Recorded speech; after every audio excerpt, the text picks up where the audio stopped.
Greg Sports Bleacher Report. Welcome to Cleveland. How you doing, bro? Good. Earlier, Ty Lue was up here, and he said right off the bat that you're going to be the starting point guard of the team to begin the season. Your game and Kyrie's game are obviously different. His was more isolation.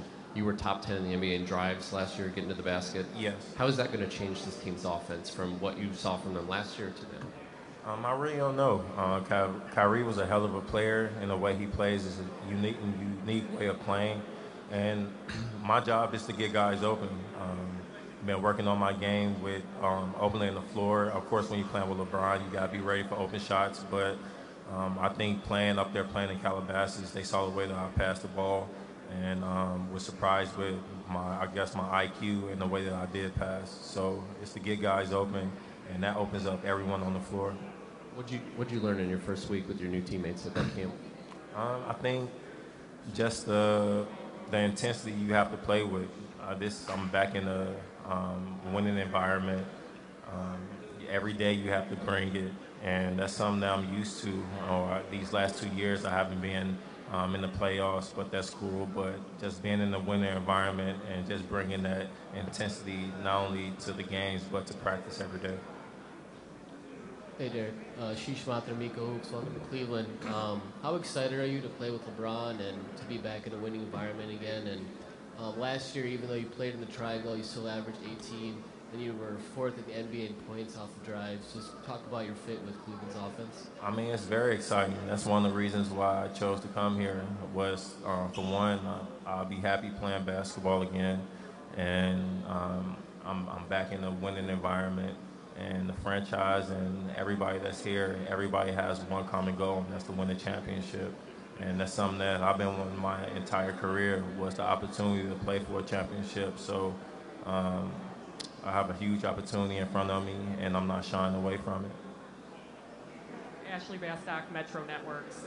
We've heard multiple references this offseason that people feeling like your season last year was overlooked with your personal accomplishments. Do you feel that way, and if yes, how do you think that that's going to fuel you this year? I mean, that's every year with me. I don't know why. That's every year. That's not my job to really get into it. I take bits and pieces of material that I do. I think fuel me into the off season that I work on. But my job is not to listen to what everybody says. Like, I'm the player. I know how good I am, and I'm 28. Like, people act like I'm 38 years old. Like, I'm 28, man. But my job, like I said, is not to brag or boast about it. It's to let them see me on the court, and they judge and make their opinions after that. Derrick over here. Hi, Steve Ashburner, What's up, Steve? NBA.com. Hi. You've been at the heights that this game can offer in terms of a most valuable player, trying to win a championship in your hometown, having all that extra motivation. Now you're rather below the radar for a lot of people. Yes. How has it changed things for you in terms of where you find your drive, things like that? I mean, you're not playing for 20,000 people in the United Center or the city of Chicago like you used to. I think it's the love of the game. Like, my love of the game didn't change, and I know how hard I work. Like, I really worked my butt off this summer, just preparing for whatever the decision I made, and I think I made the right decision. But that drive, my passion for the game, and how much I dedicated my whole life to this, even though I don't document it or I don't put it out there for people to see. Like, in the off season, I didn't take any vacays this summer, and I put everything into my craft. So hopefully you'll be able to see it whenever I do step on the floor. But my passion and my dedication and what I sacrifice for this game, it's everything. Like, this is my life. What sort of lessons do you feel that these last 5 or 6 years have brought for you? And what do you think a young player coming into the league can learn from the ride you've had? I think these last couple of years taught me to be mindful. Just be mindful of everything. Just be mindful, because you get caught up into what everybody says and all this and that, but it's what you believe in, and I've always been a big believer in hard work pays off, and I'm a believer in myself. And for all the kids that's coming in, that's one of the things I will teach them. Like, forget about what the media says and forget about how what's going on, like the business side of it. As long as you're grounded and as long as you believe in yourself, everything else should follow. Jason Lloyd, The Athletic.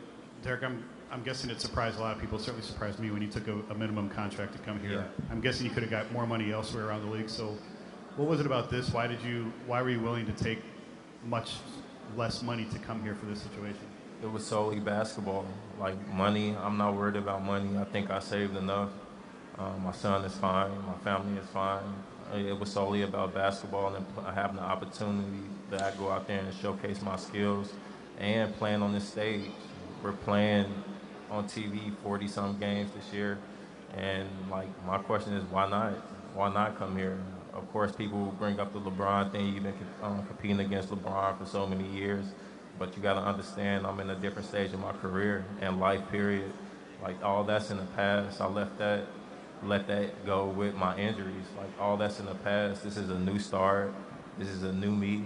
And hopefully people get that. Speaking of your health, so much of your game seems to be predicated on that. Just where are you right now, health-wise and physically? How do you feel? I feel pretty good, but I said that all the years that I did get injured. You probably have to ask my teammates or the people that saw me in Calabasas. I think they were surprised with how I was moving around and how I was playing. Hey, Derrick. John Peck, WBKO Radio, Columbus. Said you were like flying under the radar last year. Do you think that because so many people think that you were under the radar last year, that it's taking pressure off of you to do what you do? Just be you, go out there and play basketball and have fun. Yeah, that's how I try to play every year, though. Every year, I kind of put pressure on myself to go out there and perform away, if that makes sense. Like, I feel like if you don't have any pressure on yourself, or I add pressure to myself, but I feel like as an athlete, you go out there with no pressure, you play lackadaisical, and that's just not me. I want to be very precise with everything that I'm doing on the floor, and I want to produce. And with coming to a team like this, of course, it's going to be kind of easy to go out there and play my game, but my job is to go out there, push guys, and it's vice versa. I want them to push me, and if anything, I will learn way more than them because they've been to the finals. They've been together for numerous years, so my job is just to come in and fit in. Okay. Hello. Also, like you said, you're 28 years old. Yeah. People are playing you like you're 38 Yes. years old. Now, you're a young guy, but you've played a lot of games, and you become older and you're wiser. Yes. How are you transitioning into more of a mentor role? That's always. I mean, the last couple of years, even the years that I had my late years in Chicago, I was doing the same thing. I always been a guy, like I said, I don't boast or brag or talk about what I do with my teammates, but I show love with all my teammates, no matter who they are. Last year, even when we were losing, I always made sure that the younger guys got together and we did do things, or I talked to them on the bus or on the airplane. Kept everybody together, even though we were losing a lot last year. But you could go and ask them how I was. I'm not a problem at all. Maybe quiet at times, but that's just who I am. Derrick, Nick Wilson from 92 Through the Fan. You've had such an interesting journey the past few years, from being the guy in Chicago and New York, now coming to this situation. You've also going from a team that maybe didn't have as much talent to now maybe a team overburdened with talent. Yes. How do you see yourself having to adapt in maybe a new role in a new franchise? You know, I talked about this with Ty Lue, and right when I talked to him, he told me he would want me to play my game. And playing my game opens up everyone on the floor when I play aggressive and attack the rim. And I think that's pretty much it. You know, I think I'm a good passer, a great passer, but that get overlooked with, I don't know why. But I think I'm a great passer, and my IQ of the game is high. But it's a lot of things that happened last year that overshadowed my play. Marla Ridenauer, Akron Beacon Journal. LeBron seems to be like your biggest cheerleader or have a lot invested in kind of your season. Yes. How has that made you feel? I mean, are you kind of... It's an honor. It's an honor. I'm blessed to be in this situation. I'm very fortunate that they even considered taking me. But with this opportunity, I'm taking and run with it. You know, I think I've been preparing myself for this opportunity for a long time, and I'm not selfish at all. But when the opportunity, when the moment is right, like we play in a couple of more weeks, you'll be able to see that. Like, and especially having LeBron, being around him, learning his tendencies, just seeing how he take care of his body, and even I know all the stuff on the court, but even off the court, how he's a businessman, learning from that aspect. So I think it's a win-win for me just coming here, to be honest. Last question. Derrick, you and K Love share the same trainer, and obviously have trained together in the past. How excited are you to play with him and in the pick and roll and pick and pop game?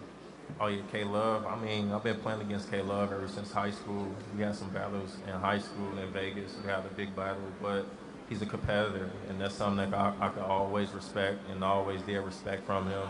And whenever we've seen each other, it's been nothing but love. We played on the, I think, one World Championship team, Team USA, and been around him and his father. Like, our families know each other, and like I said, it's been nothing but love being around him. And when playing with him, he opens up the floor. His IQ of the game is high, and the way he outlets the ball with me being on the break, that's what guards dream for, like a big like him.